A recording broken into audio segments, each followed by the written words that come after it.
Assalamu alaikum wa rahmatullah. Bismillahir Rahmanir Rahim. Alhamdulillahi Rabbil Alameen. Wa sallallahu ala Sayyidina Muhammad wa ala alihi wa sahbihi wa sallam. We start with praising Allah subhanahu wa ta'ala. And we say Alhamdulillah to Him for all of the things that He endowed upon us that was not obligatory upon Him.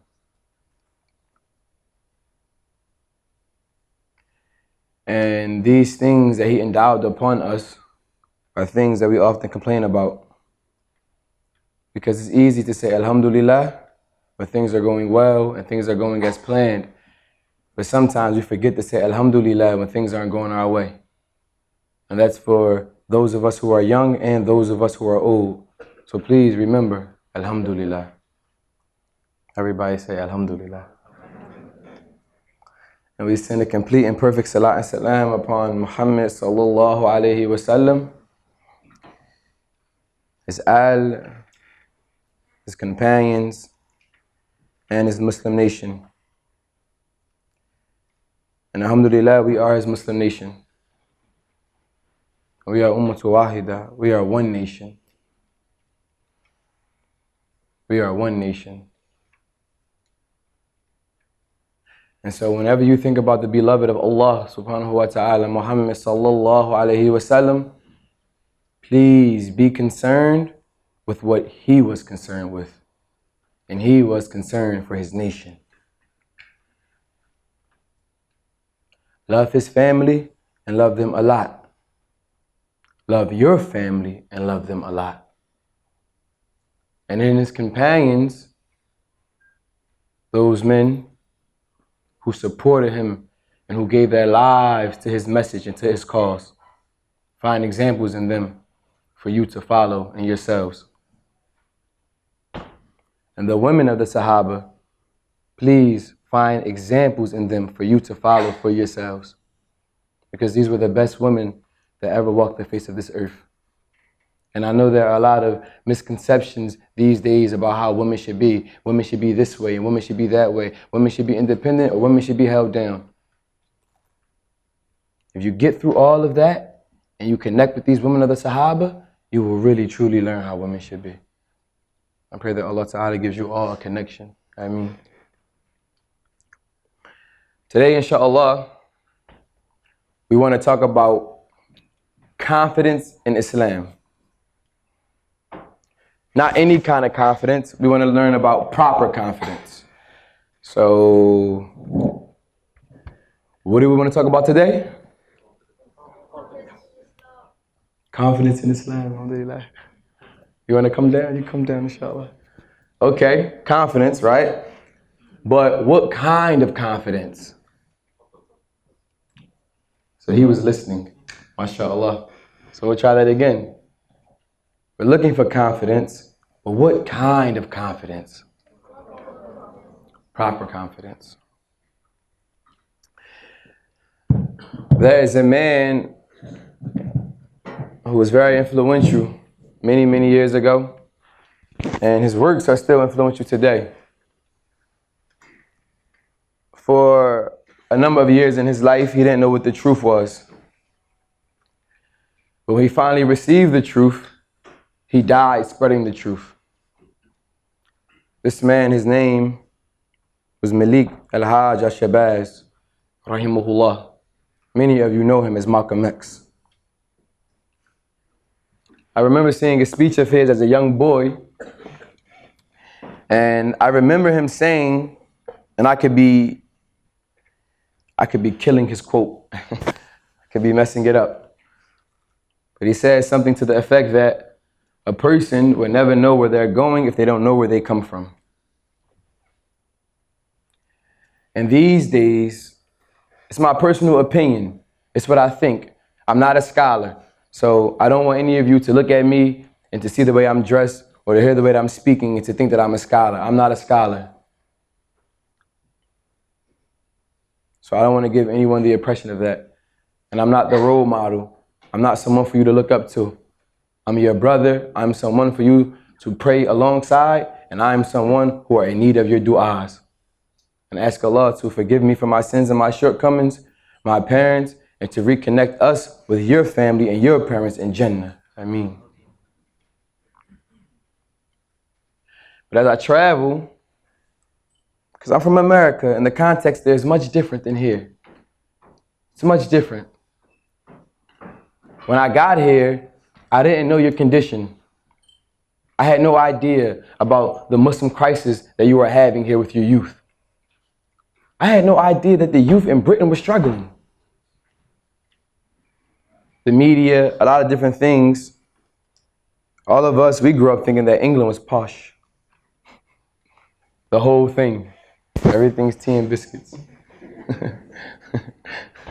It's great, by the way. It's good. But I thought the whole, like Harry Potter and American kids, Madeline, this is all they give us.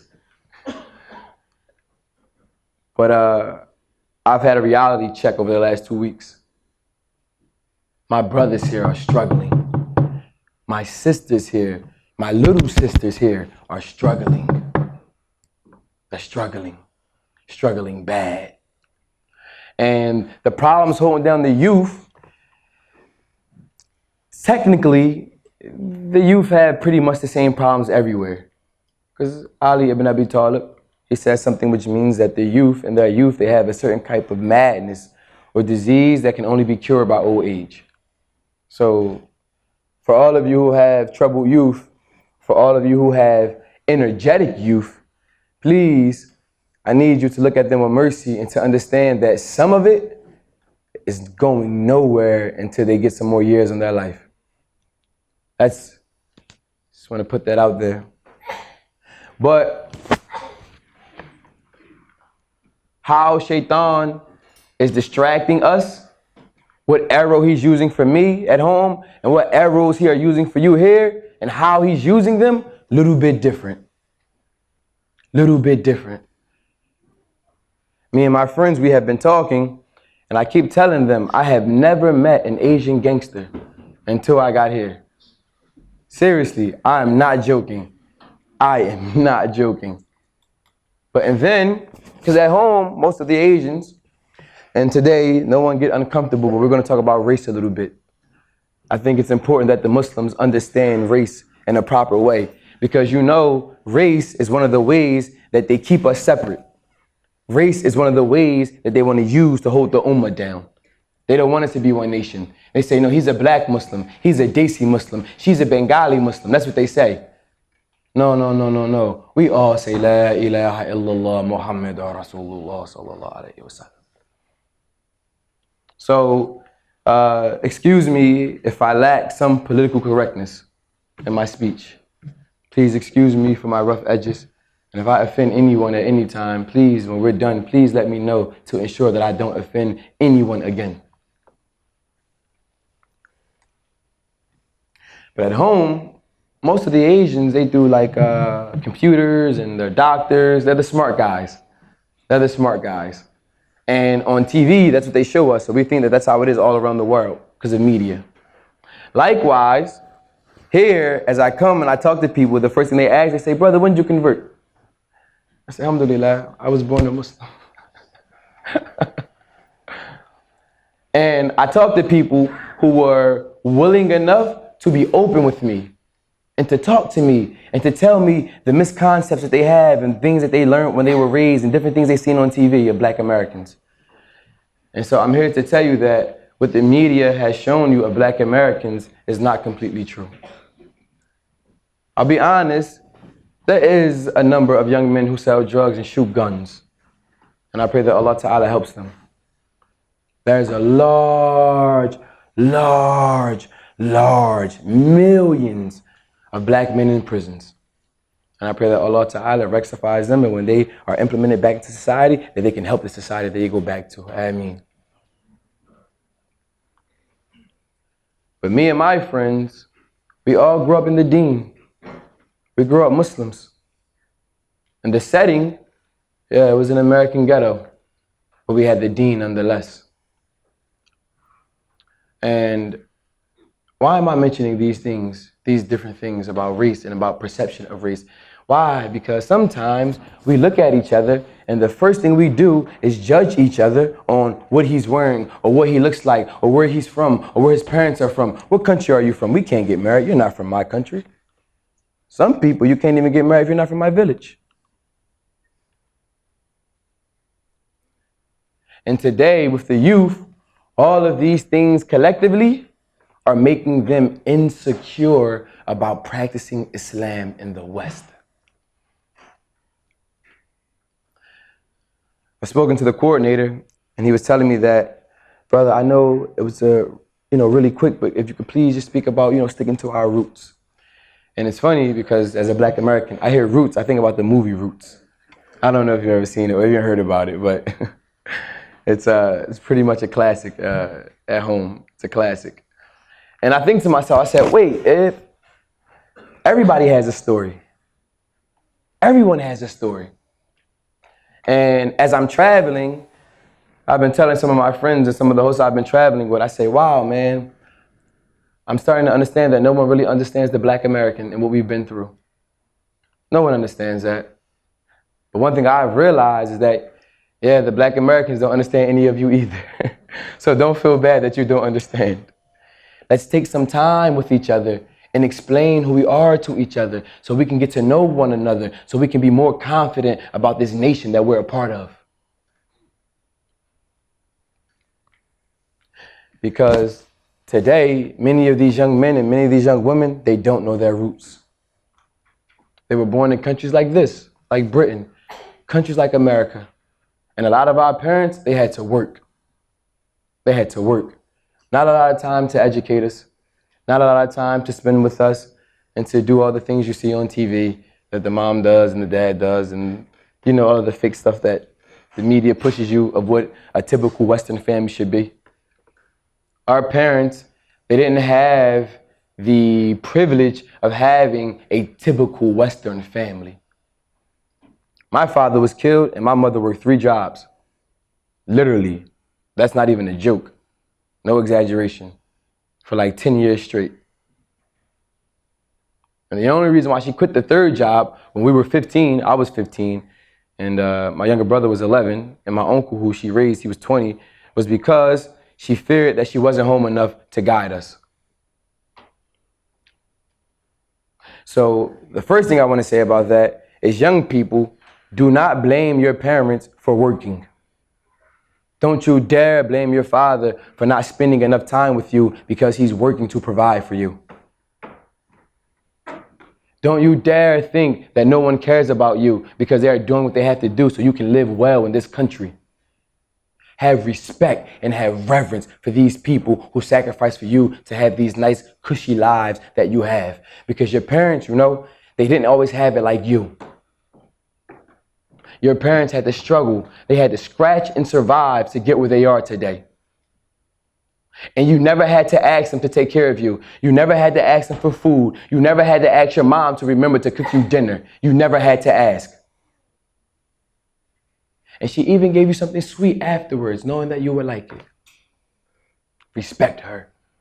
Respect your mother. Respect your father.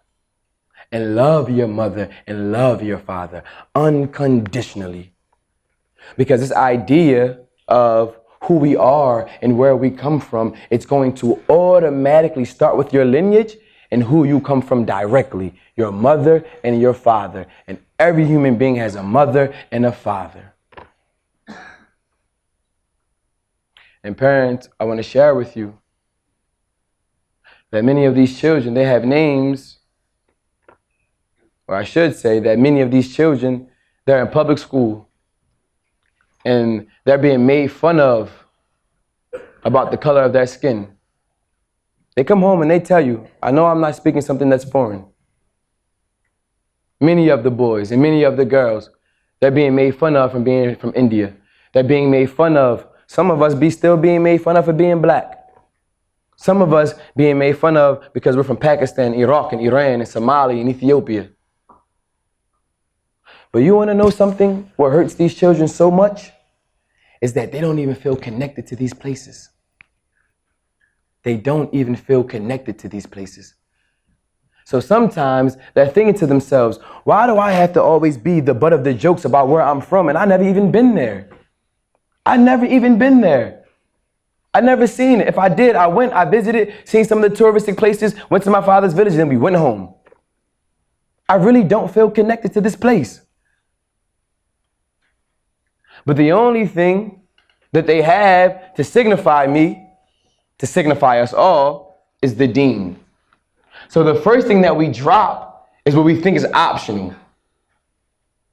We drop our presence of the Deen.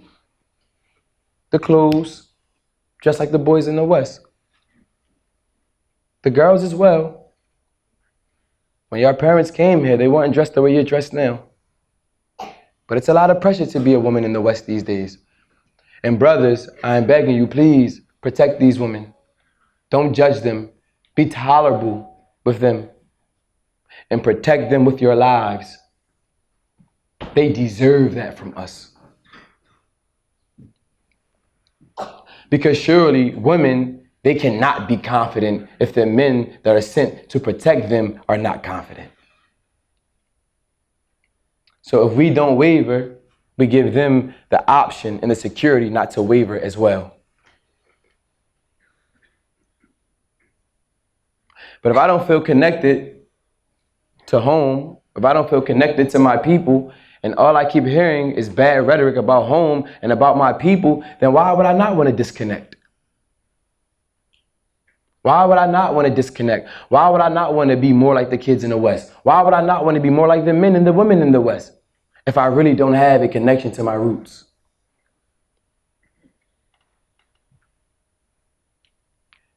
This is important because I think to myself, if you don't have a connection to your roots, how strong is your connection with your parents? And how strong is your connection with your children? How honest are you with each other? I know that in a lot of your cultures, you have this respect barrier. And I think the respect that you have in your culture is amazing, bar none. I love it. It's something that we're really going to try to implement at home. This respect from the youth to the elders. You gotta have it. Your sons won't even mention your names. They won't even say my father's name. Respect. That's beautiful. But we don't want them to feel like they can't come talk to us. We don't want them to feel like they can't express themselves to us and come to us with their real problems. Because the problems that they have to us, they seem stupid. I gotta tell you. They don't even seem like problems. It's like, kid, what are you talking about? Come on, man, be a man. Go ahead. But these problems are problems for them nonetheless. And I am fearful that they don't have any outlets. They have nowhere to express themselves. They have nowhere to be themselves. They have nowhere to be children from the East and the West. And everyone's telling them, get a good education and make some money. That's what we're telling them. Be a doctor, you'll be okay. That's what we're telling them. Be an engineer, you'll be okay. That's what we tell them. That's what we tell them. So that's what they do because they trust our word. And then the worst happens is when they become men, like many of us are men now, and we realize that just wasn't enough to become a doctor or to become an engineer. It just wasn't enough. All of us have this emptiness inside of us that can only be filled by Deen.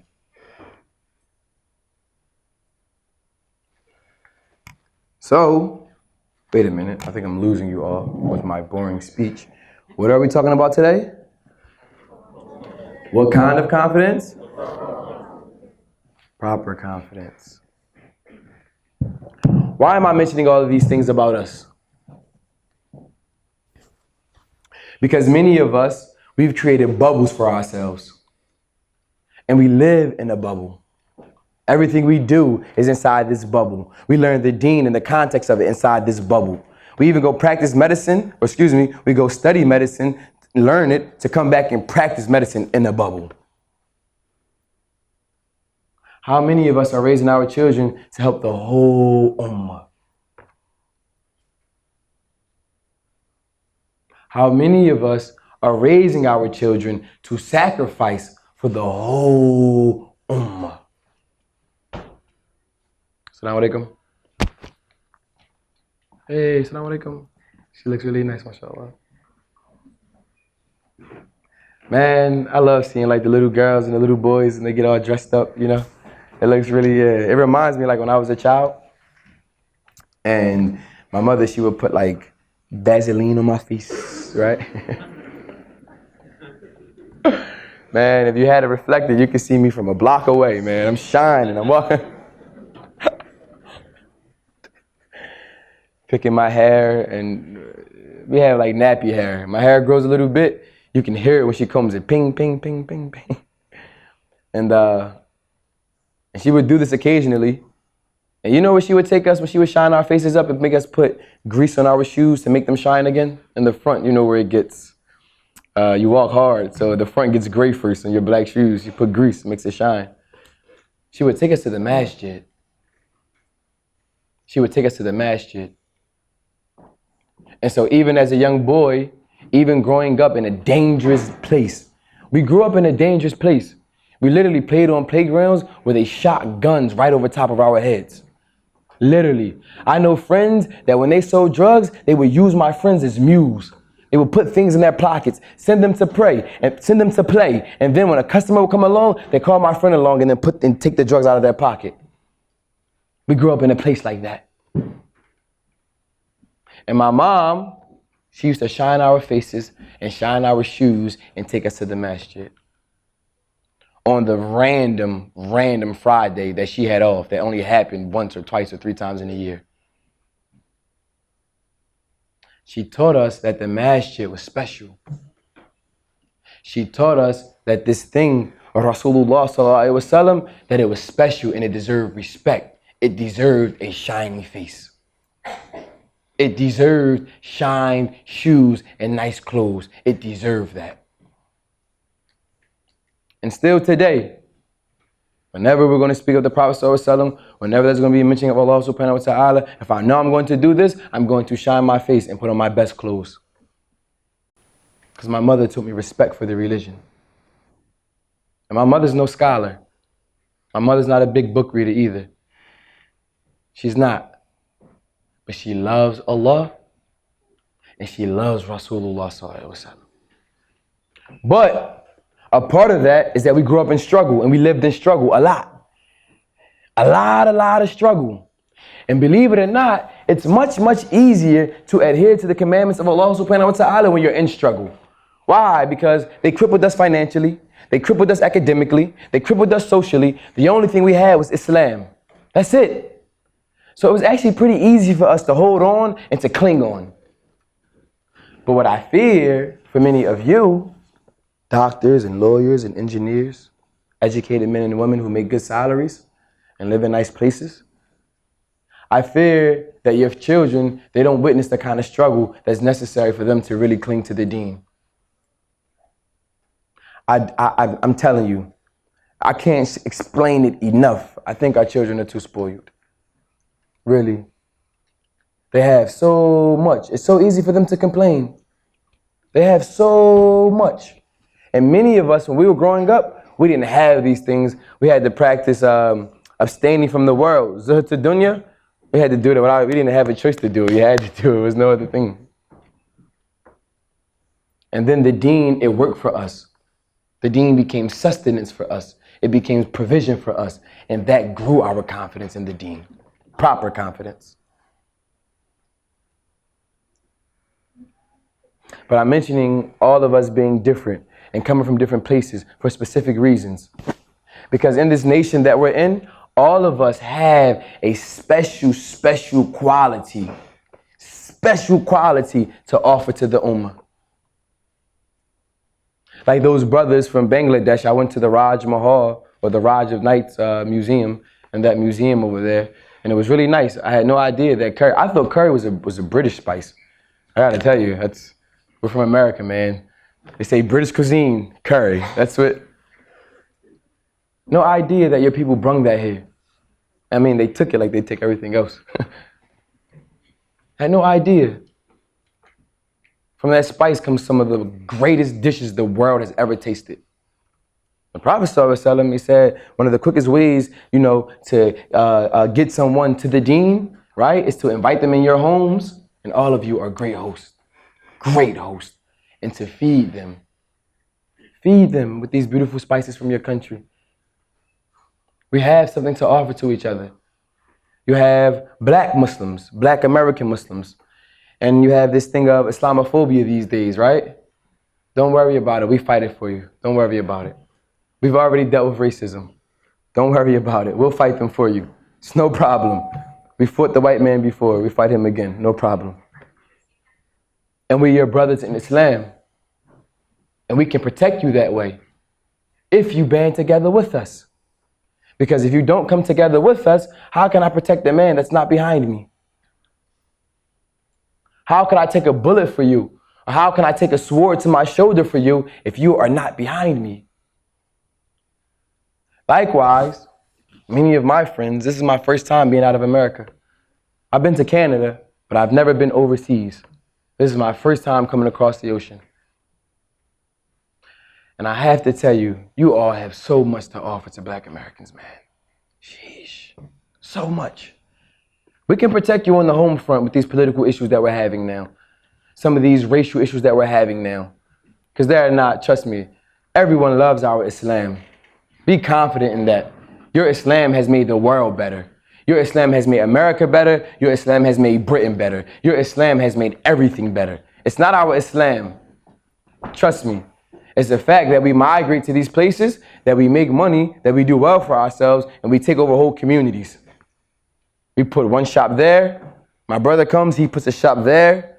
My sister comes, she puts a shop here. It's amazing. And we'll occupy all of the dwellings in this whole community. And if it was a bad community, from our Islam, we'll make it one of the best communities in this area. I've been through London, I've been in Birmingham, I've been in places, and you've done it. You've came to their societies and made their societies better. All of these mannerisms that your mother taught you at home when you were a baby, and you come in the world and use them and make it better. The hard work ethic that your father gave you as a young man that you complained about. You went in the world and used that hard work ethic and you made their societies better. What do you have to be ashamed of? What do you have to be ashamed of? You don't have anything to be ashamed of. And in your countries, your families that are back home, you have some of the greatest resources. Some of the greatest resources that if we came together, we could establish some of the strongest businesses in the Western economy. But that would only happen if we're one nation. That would take vision. That would take people to understand where they're trying to go. And that is something that can only be stood by a group of people who know where they come from.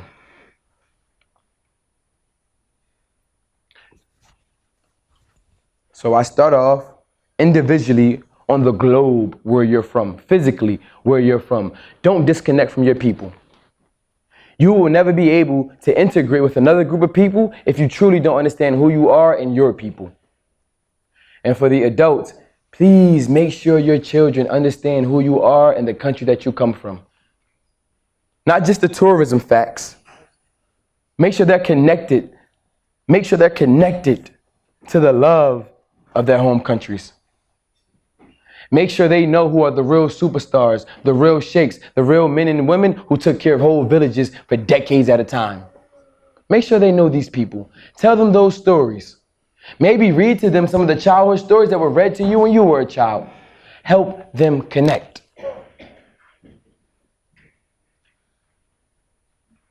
Because if they are connected to who they are, then they can come into society today and connect that to the rest of the world. Because we're here to talk about what? I thought I was losing you. What kind of confidence? So that's us. That's the Muslims in a nutshell, all the way around the world. All of us, we're different, and it's okay. All of us. Physically, we're different. I'm from America. You're from Britain, and none of us are from America or Britain. So that's us in a nutshell. Some of us are rich, some of us are poor, some of us are educated, some of us are ignorant.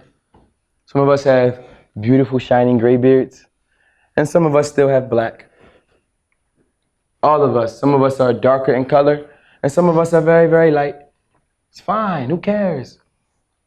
All of us say, La ilaha illallah Muhammadan Rasulullah sallallahu alayhi wa sallam.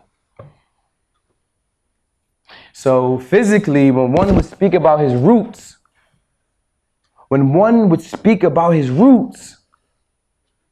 first, physically, this shouldn't be the first thing. It should be the second thing. But we'll speak about it first because apparently it's the first thing that we see and the first thing that we judge upon each other. This physical outlook of each other.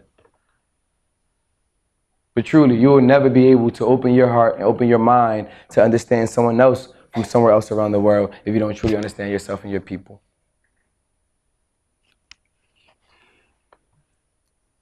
But on the real, y'all, if I could keep it so real with y'all,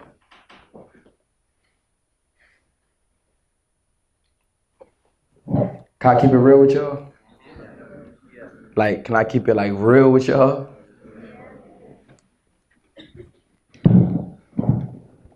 Today I'm hurt. Today I'm very, very hurt. Today I'm very, very hurt by the lack of acceptance that we have for each other. Today I'm very, very hurt by how much we judge each other. You see little bro on the block or something like that, he's slipping, he's falling. How many of us hop out and go get him? You see sister so-and-so messing up, doing this or doing that. How many of us stop what we're doing and we go get them? It don't happen much. It don't happen much. And I gotta be real with y'all, man. It's breaking my heart. It's breaking my heart. It's too many Muslims today that feel like they're alone, man. They feel alone. But how could you feel alone in a place like this? It's like 8 million people, but 1 million people are Muslims. How could you feel alone when you have 1 million brothers and sisters? How? In America, we put together, the black men, they put together a 1 million man march. You heard about it? And we got 1 million people together, and it was like the biggest thing in the century. You have 1 million Muslims in one locale. How does anyone feel alone? How does anyone feel like they don't have an outlet? How do young people feel like all of my elders don't understand us and they don't even try? When they talk to me to the side, that's what they tell me. I'm only selling it to you. I don't want to be disrespectful, and I don't want you to take them disrespectful either. I want to tell you this just in case you forgot about them. Just in case. This is what they're saying to me. They come to me on the side, they say, Ibn Ali, well, I would really like to talk to my father, but man, I can't really talk to my father. I say, well, alhamdulillah, a lot of people can't talk to their father. It's rough, I get it. Talk to the uncles in the masjid or talk to someone else. I said, nah, man, I can't talk to them either. You can't talk to the uncles? I said, nah, man, I can't talk to the uncles. I said, well, we're the young guys, that are in the age group between you and the uncles. He says, well, there's not too many of them in the masjid. They kind of don't come around. You see the pattern? You see the pattern? There's a disconnect that's happening. There's a disconnect that's happening. And I am afraid that we're ignoring it. I'm afraid that we're seeing it and then we look away from it like we didn't see it. These young Muslims, they need us to stand for them. Because in reality, they don't even know what it means to stand for themselves. They're just learning how to be straight up, They're just learning how to even make a basic meal for themselves. They're just understanding the importance of studying without you being over their back and telling them to study. They're just getting it. Ali ibn Abi Talib, radiallahu anh, he said something that means, like we were talking in the beginning about this disease that they have. They are just at the beginning of getting some Tylenol. Maturity. The end of the adolescence, then they start to become a little mature. And sometimes they become mature, in their actions a little bit. They sit up straight and they, yeah, I understood you. I heard you. Right? They give you this They give you the false perception that they know it all. Yeah, yeah, mom, I got it. You know, girls do it too. It's not just a guy thing. Girls do it too, right? Yeah, yeah, blah, blah, blah. I got it. I heard you. What did I say then? And they repeat word for word what you said, right? But did you understand?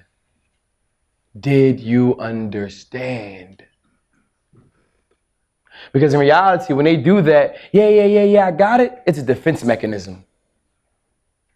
They just want to show you, look, mommy, look, daddy, I'm mature. You raised me good. They just want to show you that. And I know you're seeing it. Man, I have a long way to go in raising you. I get it. But they're not only trying to prove it to you, they are trying to prove it to themselves. Because many of them, they don't have confidence yet in being this tall. They don't have confidence yet in wearing these beards. The women and all the things that they go through with their bodily functions, they don't have confidence yet in being a woman and embracing womanhood. They don't have it yet. So they're not only trying to prove this thing to you, they're trying to prove it to themselves.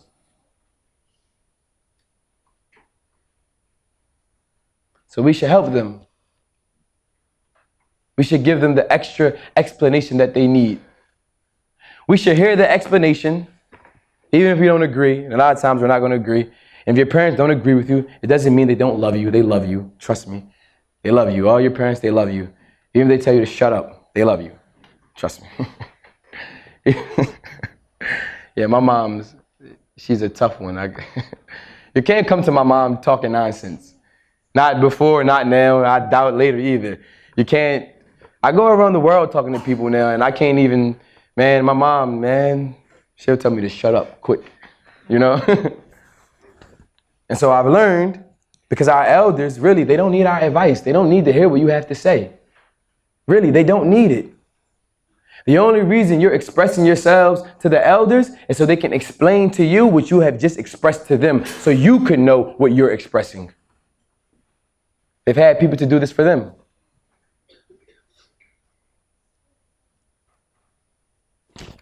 And Ali ibn Abi Talib, you can tell he's one of my favorites. Maybe you can, yeah, I love Ali. Yeah, alhamdulillah.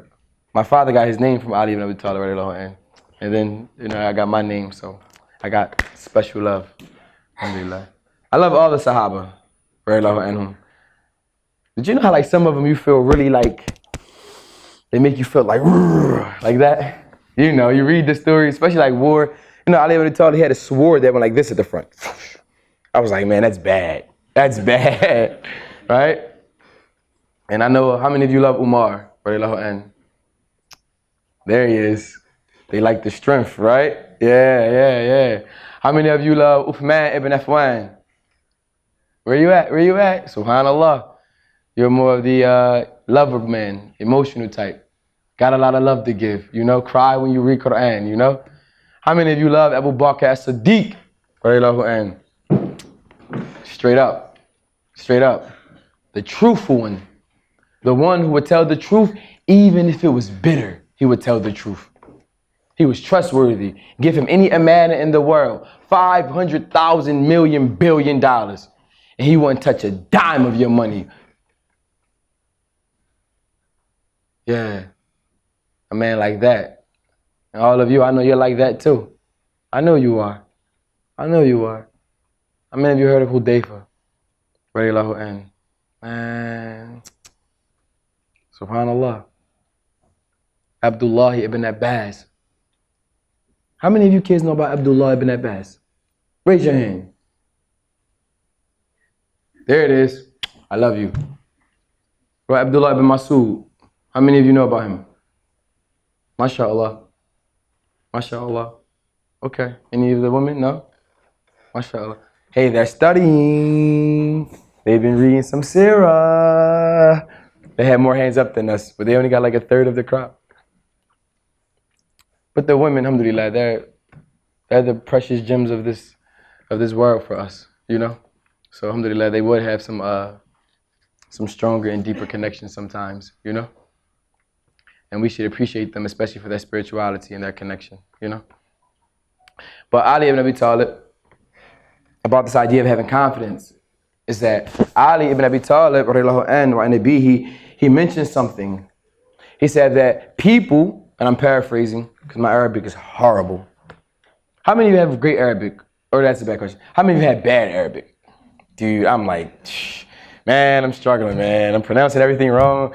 They keep saying muqarrish, muqarrish. Put your tongue under your teeth like this, you know? Yeah. That's an insecure spot for me, you know? So I won't attempt to say anything in Arabic at all except assalamu alaikum. That's all I got. So yeah. But he said something that means, and I'm paraphrasing, he said something that means that human beings, right, there are two types. He said that you have brothers in Deen, and then you have your equals in humanity. So the first thing that I spoke about for us to have the proper confidence in Deen, I spoke about our brothers in the Deen and this idea of one nation. We have to get that across. But once that's established, and I don't think that should take us a very long time to establish once we all admit that we're not really all together. Once we admit that we're not really all together, then inshallah, that's the first step that we can take to all be together. So that's one type. But then he said, you have your equals in humanity. And for me, this is a very, very important subject. Because we're talking about what? What kind of confidence?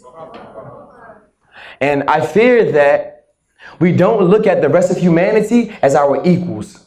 I fear that the Muslims today, we have an inferiority complex that does not belong in this religion.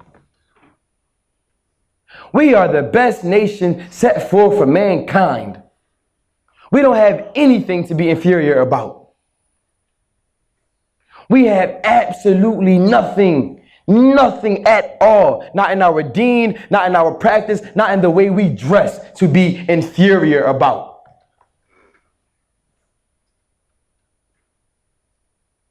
We don't have anything to be ashamed of. But I have to tell you about having proper confidence is that you have to know that even in being the best nation set forth for mankind, that you are equal to everyone else as well. And that you're not better than anybody either. You're not better than anybody. None of us. We're not better than anybody. And I fear the reason why we don't have confidence is because not only the inferiority complex, but because we're searching to be better than the other. That's not Islam. We don't need to strive to be better than anyone. We need to strive to be the best Muslims that we can be. Because if we keep measuring our deen, if we keep measuring our success in the religion, our success with Allah, with worldly things, because that's what it comes down to. Even if it's not a money, if it's not a car, if it's not clothes or jewelry, bling bling. You guys know that one? No? All right, I'm a little older now, but that used to be, you remember that? Bling bling. Yeah. How about you? You remember bling bling? Yeah. Basic bling bling. It was like the biggest thing in the world. I never even had a watch. I still don't wear a watch. I'm telling you, I waste the money for me, man. I got a lot of kids, right?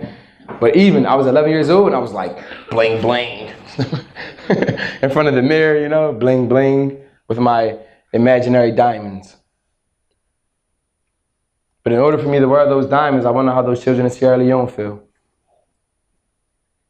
Those children who had their villages ransacked and were killed, seen their parents killed in front of their faces, and then they were killed or forced to go mine diamonds.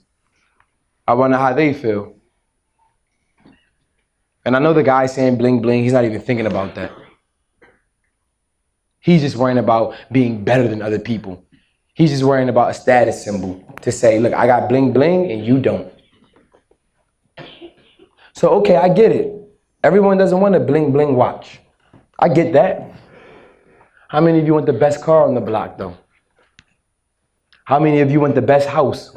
How many of you want the best looking front yard? How many of you want the best clothes? Forget clothes. How many of you want the best white thobe?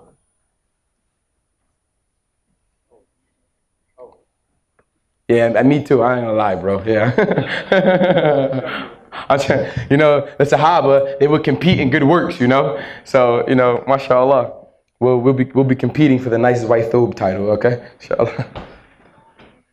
Me and him, we're being honest. We're being honest with ourselves. He's so comfortable with being him, he's even being honest with you. We're being honest with ourselves. But how many of the women got dressed today and wanted to be the prettiest woman in hijab today? When in reality, the purpose of wearing hijab is to hide your beauty. Don't answer the question, anyone. That's just something for you to think about. Because I fear today that the young women, they just want to be made to feel pretty. That's it, man. That's why she took her hijab off. That's what happened. She just wants to be made to be felt pretty, man. And in living in this kind of society, in a Western society, how do you blame her, man? How do you say anything bad about her? Look at all of us. Look at how we're all dressed. We got Nikes, Adidas. Look how all of us are dressed. Every single one of us in our khaki pants and our plaid shirts. Look at us. Look at all of us. We are the men that were sent to protect them, to provide for them, to teach them, to make sure that no one from the outside will come in and take advantage of them. And look at us. And you have the nerve to speak bad about them? You have a nerve to feel some kind of way about them? They have it harder than we do. You want to know why? Because the only way she cannot be seen as a Muslim is to take off her hijab. That's all she got. To not go to school and get made fun of. There was a woman in America, they were tormenting her about her hijab. She was going to fight back. Said, you know what? You're not going to just mess with me. I'm going to fight back. And they killed her in the streets. They're the real warriors of this Deen. Why? Because us, I take my kufi off, I put on my shirt, I take this off and put on my pants and my boots. You don't even know I'm Muslim. You don't even know I'm Muslim. I shave my face, right? I put on a suit. You don't even know that I'm Muslim. And I'm not telling you all because our Deen is not signified by the way that we dress. We only dress this way. We only dress this way to follow the sunnah of the Prophet ﷺ as best as we possibly can. That's it. We're not dressing this way to be seen. We're not dressing this way so he can say he's pious. He's pious. Because you can't tell a man's piety or a woman's piety by what she wears, by what he wears. You can't tell. It doesn't work that way. Even though sometimes in the physical aspect of things, we think that you can tell how pious a man is by how he dresses. You can't. You can't.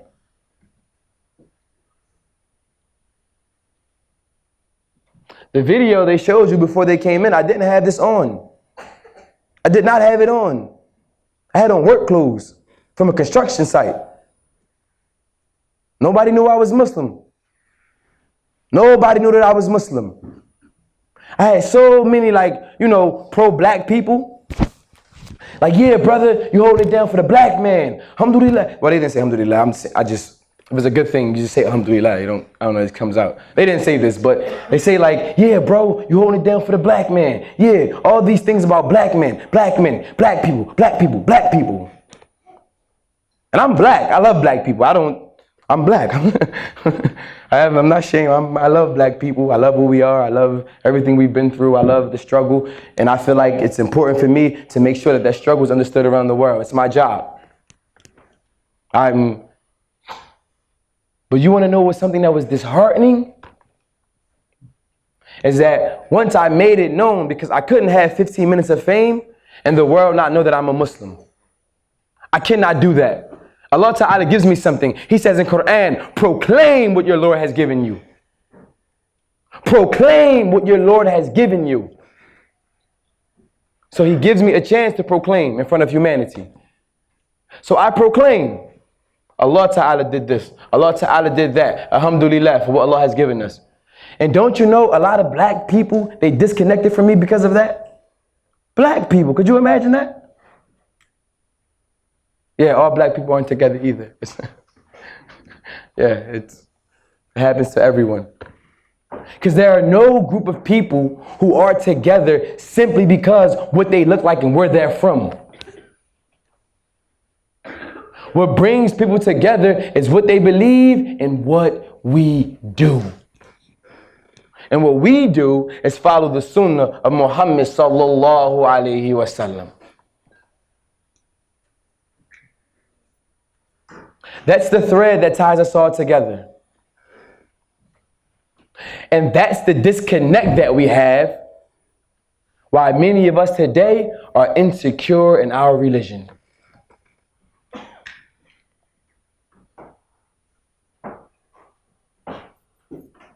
Because if we had this strong connection to Rasulullah sallallahu alaihi wasallam, this idea of being a Muslim integrated into society wouldn't be a foreign idea.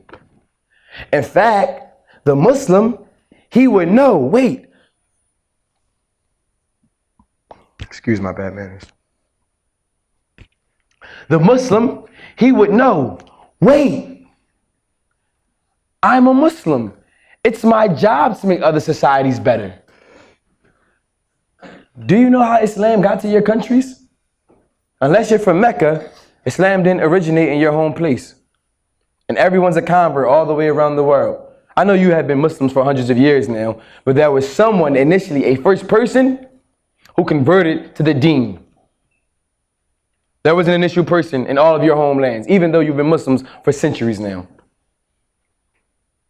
What if that original Sahaba, if they never set out to go spread religion? What if Ja'far, what if he never goes to Ethiopia, the Habash? What if he never goes there? What happens then? What if they never go to Yemen? What happens then? What if they never go to Asia? What happens then? What happens if they don't go to Russia and Africa? What happens then? What happens if the Deen never reaches America? What happens then? I'll tell you what happens then. None of us happen then. This gathering, it doesn't happen then. These lives you live and the reasons you live them for, and these good deaths that you're trying to die, it does not happen if these people don't sacrifice their lives and spread religion and make the whole of the world better. So your job, subhanAllah, he's saying 10 minutes, I'm talking too long. So your job, and when I say your job, I'm speaking to primarily the youth. My elders, I cannot tell you what your job is. You have to tell me what my job is. Inshallah. You have to tell me what my job is. And help me figure out how to best affect society as a whole while doing my job. We need your help. Your job, though, young man and young women, your job is to make Britain great. You're here and you live here. You are not in Pakistan anymore. You are not in Bangladesh anymore. You're not in the East and I'm not at home in America. Right now, today, it's all of our jobs to make this country, the United Kingdom, better. That's our job.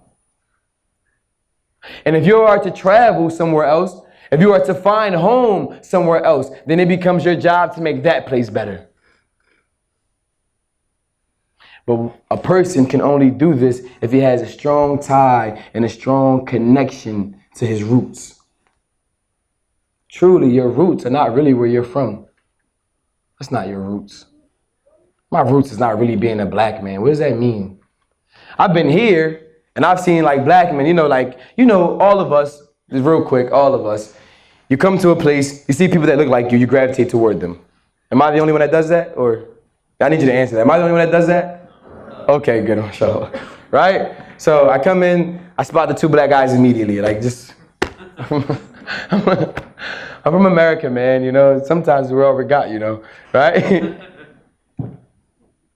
But in reality, if you ask these young men to tell me their race, they're not going to say black. That's an American concept. Not one black person I've met here calls themselves black. They say, I'm from Somalia. I'm from Uganda. I'm from Nigeria. They don't say I'm black. How am I black? I'm not even black, I'm brown. So truly, my roots, they don't go back like the movie Roots, right? How we talked about in the beginning. The movie Roots are not really my roots. That's not really my roots, you know. My roots, it goes back to how my people got Islam. Those are my roots. When did my people get La ilaha illallah Muhammadur Rasulullah sallallahu alayhi wasallam? When did they get it? Those are my roots. Those are my roots. You have to answer for yourself, what are your roots? You have to find yourself, when did Islam reach Pakistan? You need to find out and learn about them and be thankful for them and ask Allah Ta'ala to have mercy on those men and those women who first embraced Islam in your countries to make sure that you have it today. Likewise with me and all of those people who converted, mass conversions when the Sahaba came to the continent of Africa. Mass conversions. And I get it, they enslaved us, yada, yada, yada, and the Spaniards and the Europeans, they had this plot, yada, yada, yada, and then they did this and they did that, and they took us to America, and yada. I get the whole thing. Cool. Boom. I would be a fool to stop my history there. I would be a fool. I'd be playing right into their hands. My history is not the history of a black man. My history and my roots are the history and the roots of the Muslims. And your history and your roots are the history and the roots of the Muslims. If we can get this one concept,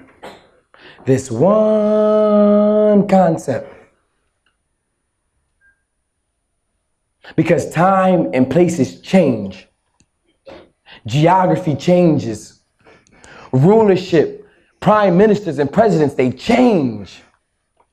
Fashion, clothes, they change. There's only one thing in this world that remains the same. La ilaha illallah Muhammadur Rasulullah sallallahu alayhi wasallam.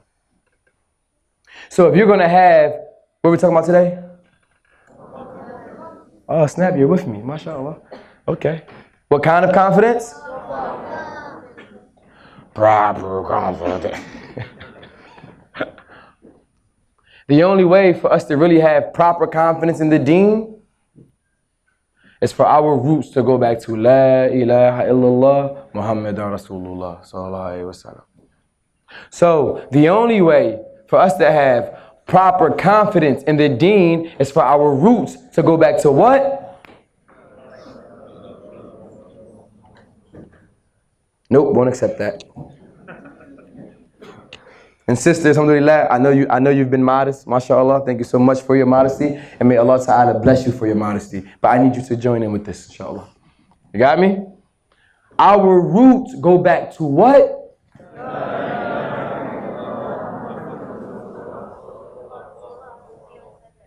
Oh man, mashallah. Okay, let me ask you. What do your roots go back to?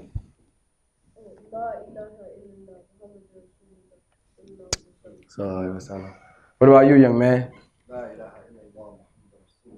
Alhamdulillah, alhamdulillah, alhamdulillah. What about you, uncle?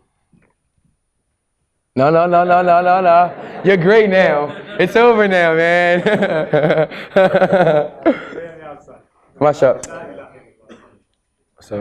I just want to make one note before we wrap up, is that our uncle, he has said something beautiful. Beautiful. And many of the women, they feel this too. He said that he's only gray on the outside. For all of you young people, I need you to know that there is a little boy and there is a little girl inside of your mother and your father. There is someone inside of them who still wants to smile and explore and have fun and do spontaneous things. There's something inside of them, they still want to be surprised, you know? They still want to learn something new and see something new and taste new food. It exists inside of them, you know? I know when you come home, you see them do the same exact thing every day. I get it. But really, inside of your father, there is someone even more youthful than you.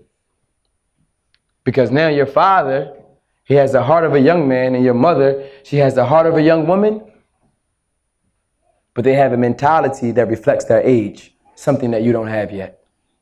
They have wisdom. They have wisdom. They have wisdom. And so there's a connection that we have to make, because there's a gap that has been made in the ummah between our elders and our youth. Between our elders and our youth, there's a big gap.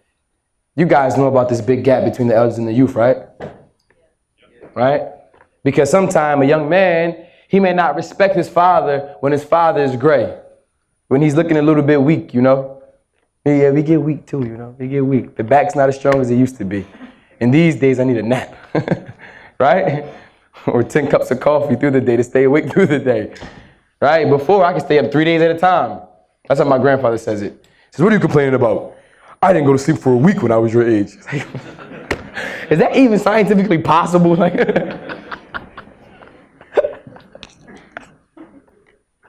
I'm dead. Yeah, my grandfather, he is funny, man. But he was very, very tolerable of me, and alhamdulillah, he overlooked a lot of my bad ways and my arrogance as a young man. I pray Allah Ta'ala, has mercy on him and me. But there's a disconnect. And many of the young women, because now, all of you are now, you're growing up and you're looking in the mirror and you're being amazed by your own beauty and all of these things. And you put the makeup on and making sure the line's perfect this way, and wait, let me start over, that's not it. Then you do the other thing and it goes this way. That's not it. Right? You get it together, right? Alhamdulillah. And your mother, mashallah, she's not even bothered with that stuff anymore. She could care less. She could absolutely care less about that stuff. But a lot of our young women, they're thinking, I am beautiful, right? They have these attitudes of prima donnas and divas and stuff. It happens in their mind, even in hijab. That's no joke. That's real. Like overconfidence or arrogance. It's real. It's not a joke. But the youth in general were starting to have this kind of arrogance, especially to our elders. These same people who provided for us and took care of us. These same people who fed us and took care of us when we were sick and tied our shoes before we knew how to tie our shoes. These same people who are still cooking for us without us asking for them, and our friends. All of these friends that we have, eating up all the food that we have all the time. There's a gap there. And the gap, our elders, you have wisdom. You have wisdom because you have lived a life. You have lived a life. And because you have lived a life, you have wisdom.